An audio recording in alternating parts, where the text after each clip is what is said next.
Fine, how you doing? Yeah, pretty good. When you look at that third quarter for you guys, what kind of allowed Arkansas to pull away in the fashion they did? Uh, they shoot the ball well. We knew that. They hit a couple tough ones. They started off the game on a little bit of a run. I thought we responded and somehow got that thing back into a manageable game, tied at half. Uh, and so we know that they're going to hit a couple tough ones. You just can't give them the easy ones. And sometimes when we turn that ball over, and they are good when they have the numbers and the advantages. They take advantage of it, and then we get maybe one shot, and not every shot in the second half. In some ways, the second half spacing offensively was better than the first. It's just that we didn't take advantage of some of those open shots that we needed to hit. So, you always get judged by the final result, but in some ways that second half offensively for us was better than the first, and maybe defensively they were both about a C because I thought they just missed a lot of shots in the first half rather than us actually stopping them. At this point in the season, are you trying to look more like performance oriented or result oriented? I know like if you're going to make a push to the NCAA tournament, obviously results matter, but are you trying to just figure out like, hey, if we put together good quarters, eventually it's going to come together into a full 40 minutes? Yeah, that's not as dumb of a question as what I first thought when you said it, because it actually, to be honest with you, it's what we do, and we think that when we concentrate on the standards, it actually allows us to win more games. If it's just straight out, hey, our goal is to win this game and all that stuff, that's just more rah-rah stuff. It is more about that standard of play and getting momentum and playing the right way. And the reason we do it is because it is the end result. We are trying to win. That is the major goal. We just think the best way to do it is improving throughout the season. Courtney, go ahead. Coach, obviously, Danae getting into foul trouble and then fouling out later in the game, but how much did you just think that impacted you guys as a whole today? It definitely impacts us, and we just can't afford for anybody to get banged up a little bit. It's amazing. Annie wasn't out very long, but she turns her ankle, and she was getting ready to go on a nice little roll, and right when we needed some baskets because they were playing at a pretty high level. And then Jerkayla Jordan had aggravated her leg and had to monitor those minutes. Those are the kinds of things you can have a smaller bench, but things have to be perfect body-wise. Things have to be perfect officiating. If they're not, you're going to have to make some more shots than what we made. Do you think sort of your depth issues are what's really just stopping you guys right now from being able to put those full four quarters together?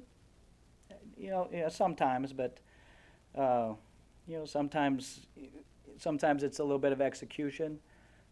Sometimes the execution is right and you just don't make the shot. But we've made a few shots to win the games that we've had. So it's always a combination. But we're not going to stop fighting and we're not going to stop competing. And I was really proud. And again, trust me, nobody wants to win this thing more than we do. But you have to celebrate a person like Charlie coming in at the end and staying in the fight and getting a couple rebounds and making a nice post move.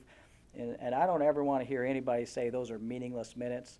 Those are minutes that could come down the line and prove to be very important and vital to our season and her career. Making a dribble drop and scoring with 2 minutes to go when the game's out of hand. We're going to celebrate that. Thanks, Coach. Andy, go ahead. Just quickly following up about Danae, I know obviously the foul trouble kind of like kept her off the floor for a little bit, but 0 shots. Do you kind of hope to get her going a little bit more offensively when she can be on the floor? Yeah, and again, we can't. Danae's an outstanding rebounder. Obviously, she's learning how to score.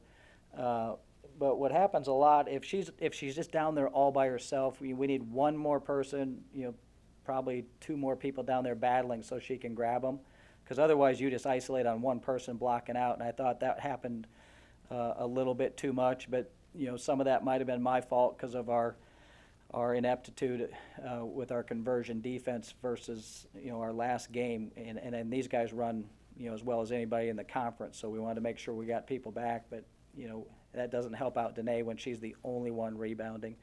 But yeah, I mean she's developing as an offensive player. She plays her heart out, and and it hurt a little bit when she was in some foul trouble. But again, Charlie did a pretty nice job stepping in. The injuries you mentioned for Jacayla and Annie, do you think those have any like long lasting effects, or were those pretty minor overall? I sure hope they're minor. Annie was able to come back pretty quick. Jacayla was pretty sore after this game, and that one probably worries me a little bit more. But she's a pretty tough kid and can play through some things. We need to take care of those bodies the best we can. We've got time for just a couple more. Robbie, go ahead.